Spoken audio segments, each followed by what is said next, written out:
sa inyo mga ka-farmer, let's go farming na po. Pang 5 days na po ng ating mga alagang sisiw.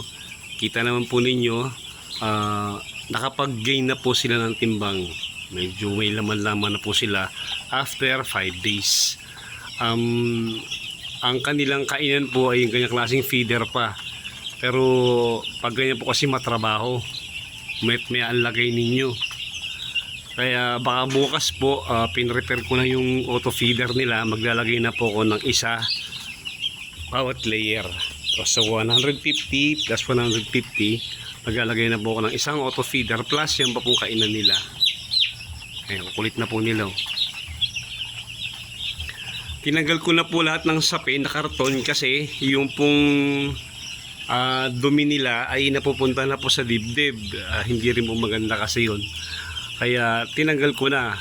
Mainit naman ng panahon, hindi naman sila nilalamig, kaya pwede na po siyang alisin. Paggabi po kasi nasa 30 degrees pa rin po yung init dito sa Lucena City. Kaya okay lang po yan, may ilaw naman po pati sila.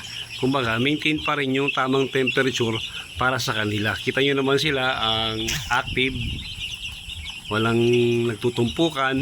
At saka isa pa po sa tandaan natin mga ka-farmer, kapag ang mga sisiw po ay iyak ng iyak, kumbaga ang ingay nila, hindi sila mapakali, stress po yung mga yun. Ganun, halimbawa sa sobrang init, kita nyo sila, siyap sila ng siyap.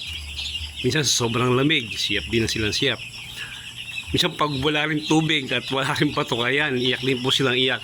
Tsaka tandaan nyo po, pag ano po kayo ng ganitong klase mga painumin, usually po yung iba, nilagyan pa nila ng Jolin yun para hindi magtampisaw dyan yung mga sisiw. Pero ang ano po dyan, ang paraan po dyan para wag sila nagtatampisaw, huwag mo pababayaang mawawalan niya ng tubig. Kasi pag walang po yan ng tubig, tapos matagal silang di nakainom, mag-uunahan po yan.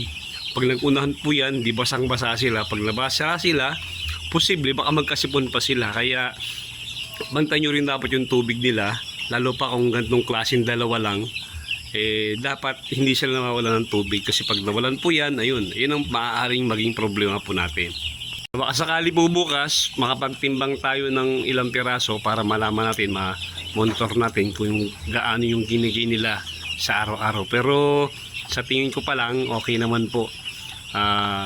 Gantong stage po nila, check booster po ang pakain ko sa kanila hanggang sa 15th day. Pero pagdating ng 13th day, 14th day, nag-switch na po ako noon, papunta na ng starter para hindi po sila mabigla. Usually po kasi kapag bigla-bigla yung pinalitan, may mga pagkakataon po yung feeds, lalo pa kapag pellet form na, di ang ginagawa po nila, tinatapon lang nila. O baga, tinutuka, pagkatuka, bitaw, tapos pagkabitaw, tuka, pagka dalamputin, sabi itatapon nila sa labas ng feeder.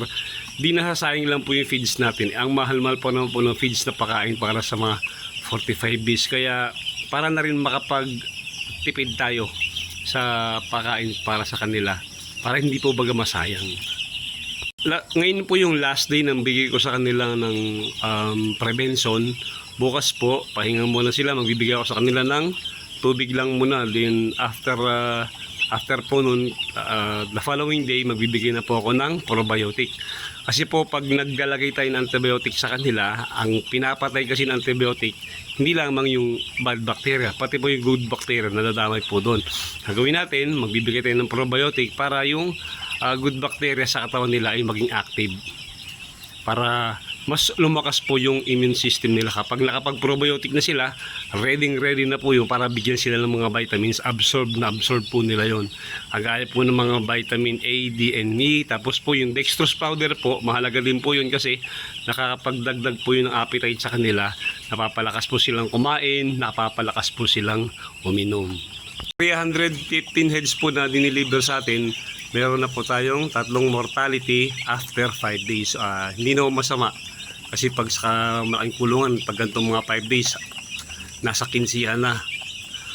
Bisan 20 pa nga yung patay sa malaking kulungan natin. Pero dito po sa cage type, nasubukan ko na last time, maganda po dito.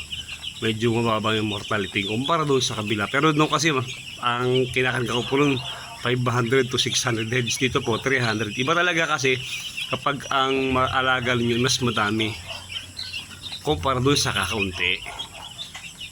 Bigay po natin sa kanila ng patoka ay unlimited, yung tuloy-tuloy po, wala akong patlang. Kakain sila hanggat kaya nilang kumain para maisagad natin yung laki nila. Hanggat kaya nilang mas maganda sila kamay, mas maganda po yung basta hindi sila pinawawalan ng patoka kapag ganitong edad. Yun muna po para sa araw na ito. Maraming salamat po sa inyong mga ka-farmer. Paki-like po yung ating video at paki-subscribe na rin po yung ating channel. Maraming salamat po sa inyo. Mabuhay po kayo. Happy farming po.